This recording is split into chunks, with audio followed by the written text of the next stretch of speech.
Hello, I'm Gemma and welcome to my channel. Today I'm going to show you some of the seeds that you can grow in January here in the UK. I am in London. I have a temperate oceanic climate, the equivalent to a US zone 9A. Depending on where you are in the UK or anywhere else in the world, just double check what sort of climate you've got and what hardiness zone you are, because that will determine what you can grow at this time of year. So your growing conditions will determine what you can grow. If you've got a heated greenhouse, an unheated greenhouse, if you've got a polytunnel, if you've got a cold frame, or if you haven't got any of those things and you're using a windowsill. You can grow lots in January with or without those things. Some things make it a lot easier. If you haven't got a cold frame, for example, you can make a cold frame out of just a few bricks and a sheet of plastic, or just something to cover the top, just to protect any seedlings and crops from any frost during the winter. So here we go, 5 crops that I'm definitely going to be sowing this January, and then there's one bonus crop right at the end, so stay tuned for that. The first on my list is cabbage. I've got red drumhead cabbage and I've got greyhound cabbage that I'm going to be sowing. So if there's a type of cabbage that you really like, just double check if it's one that you can grow on in the winter and harvest in the summer. So when to sow and where to sow. So I'm going to be sowing this in January and I'm going to be sowing it on my windowsill. I will then just grow those seedlings on until they're ready to pot on. I will then put them into my greenhouse once I've potted them on. You can put them in your cold frame if you want, if you've got one, or just leave them as you've got them on the windowsill until it's warmed up a little bit more, and then you can plant them straight out where you want them to go. I will then plant mine out in March time. I will plant them outside. You can plant them in some sort of polytunnel if you've got it, and they should be ready to harvest in July. So my second crop that I'm going to be growing is broad beans. The variety that I'm sowing is crimson flowered. I've done those for the last couple of years. I'll just be sowing them straight into cell trays and they will be going in my unheated greenhouse. You can also put them into a cold frame if you've got a cold frame. They will be ready to plant out in March time. They will go straight into the ground outside, and then hopefully I will be enjoying a nice harvest around May to June time. Now, broad beans are very frost hardy, so you can plant them in autumn time and then you can just overwinter them. It's just the tips of them that sometimes do get a bit of frost damage. So if you've got them planted out and you know there's a frost coming, you could just cover them with some mesh just to keep them protected at that point where there is a frost coming. I've grown these both ways in the past. I've overwintered them and I've started them off early in the year, and each way they've come out absolutely fantastic.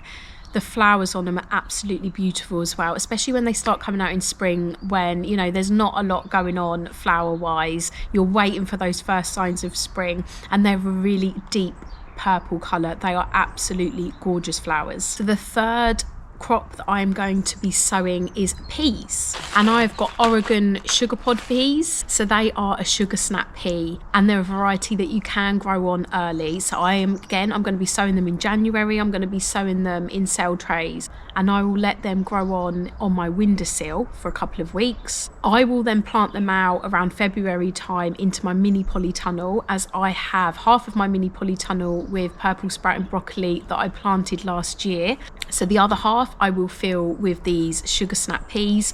They're a bush variety, so they don't need any staking, and they should be ready to harvest in May time. If you haven't got a mini polytunnel like me, you can still plant them out similar to the broad beans, just cover them if you do know that there is a frost on its way.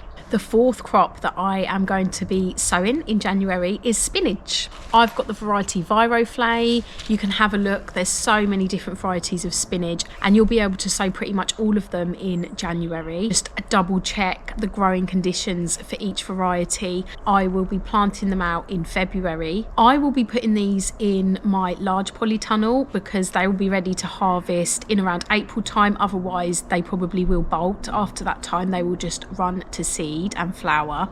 But it's a nice little crop just to get in there, quick growing, and you can be harvesting those leaves in just a couple of months. If you haven't got a polytunnel like myself, you can put them in an unheated greenhouse. You can just pot them on in pots. You can grow them on a windowsill and just harvest the leaves as and when. The fifth crop that I'm going to be sowing in January is turnips. I've got Milan, purple top and snowball varieties. I'm going to sow them in cell trays and keep them on my windowsill.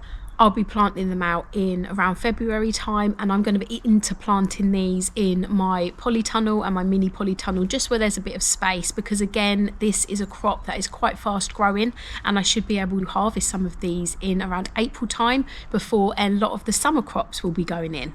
A lot of these crops are crops that you can just keep on sowing, so I will be doing these in January, and a lot of these I will be doing in February as well, just to keep going.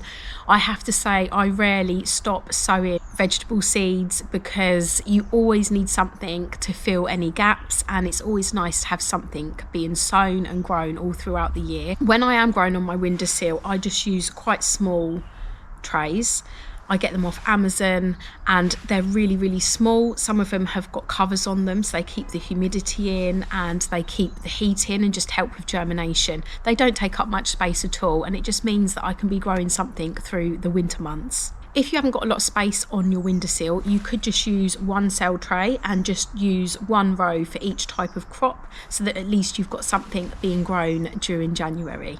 And now for my bonus crop, which I never stop growing, and that is microgreens. So whenever I place an order for seeds, I always get a pack of microgreens, and then I just also use up any seeds from the previous years. There may be a few seeds at the bottom, there may be seeds that I'm not interested in growing the next year, and I just use them for microgreens. And all I do, I've just got a pot on my windowsill at all times. I will just sprinkle these on top, wait until they grow 1 to 3 inches tall, so you'll be able to see when they've got a few true leaves on them, and then I just cut them down and use them in salads as and when. I honestly think they are the best thing, and sometimes they're forgotten about, but it's something you can be sowing all year round. It takes a really small amount of space to do, and it just means you've got that fresh taste in your salad all year round. There are so many crops that you can be sowing in January. Please let me know what you're sowing and how you're sowing and where you're going to grow them on. Thank you so much for watching today, and I will see you again soon.